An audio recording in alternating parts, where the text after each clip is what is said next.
Hello, everyone, and welcome back to Everyday English Treats. I'm delighted you're here today. Let me start with a question. Have you ever spent hours thinking about something that only took a few minutes to happen? Perhaps you sent a text message and immediately started wondering if you said the wrong thing. Maybe you had a conversation and later replayed every word in your mind. Or perhaps you needed to make a decision, but spent so much time thinking about it that you ended up doing nothing at all. If this sounds familiar, you're not alone. Today's topic is overthinking. Overthinking is something many people experience. It happens when we spend too much time analyzing situations, worrying about possibilities, or imagining problems that haven't even happened yet. At first, overthinking may seem harmless. After all, thinking carefully can help us make better decisions. But there is a difference between thinking and overthinking. Thinking helps us move forward. Overthinking often keeps us stuck. Imagine you're standing at the edge of a swimming pool. You want to jump in, but instead of jumping, you spend 20 minutes wondering if the water is too cold, whether people are watching, or what might happen if you make a splash. The longer you think, the more difficult it becomes. Many opportunities in life work the same way. One reason people overthink is fear. Fear of failure, fear of rejection, fear of making mistakes, fear of looking foolish. These fears can become so loud that they prevent us from taking action. Another common cause of overthinking is perfectionism.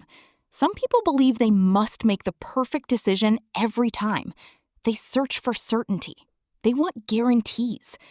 Unfortunately, life rarely offers guarantees. Sometimes we have to make decisions with limited information and trust ourselves along the way.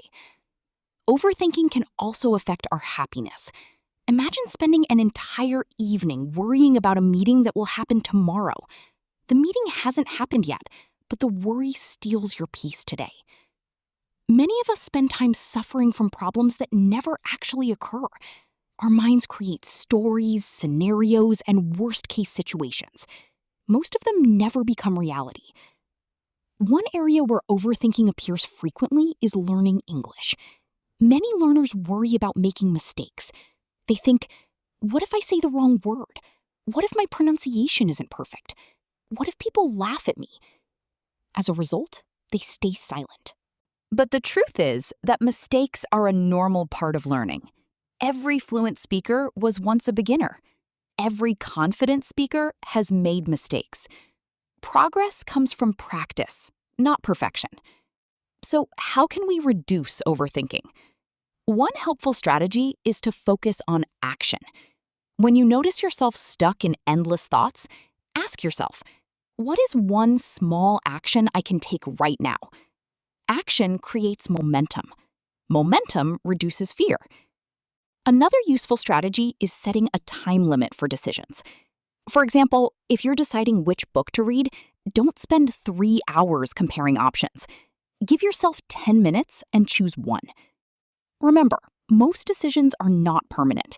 You can adjust later if needed. Mindfulness can also help.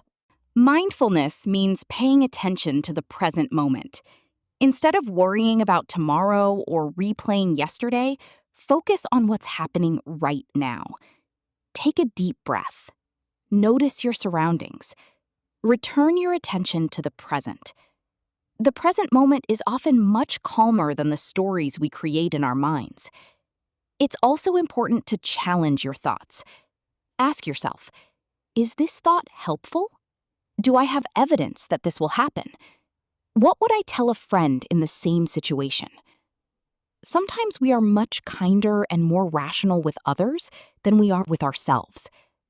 Remember, overthinking doesn't protect us from problems. It often prevents us from enjoying life. Life is meant to be lived, not endlessly analyzed. You don't need all the answers before taking the first step. You don't need perfect certainty before trying something new. Most growth happens when we move forward despite uncertainty. So today, I want to leave you with a simple challenge. The next time you catch yourself overthinking, pause for a moment. Take a breath. Then ask yourself, what action can I take instead of thinking about it? You might be surprised by how powerful that question can be. Thank you for listening to today's episode of Everyday English Treats.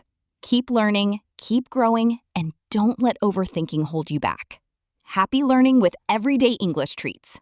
Until next time, take care and keep practicing your English. Remember, every small step brings you closer to fluency. See you in the next lesson.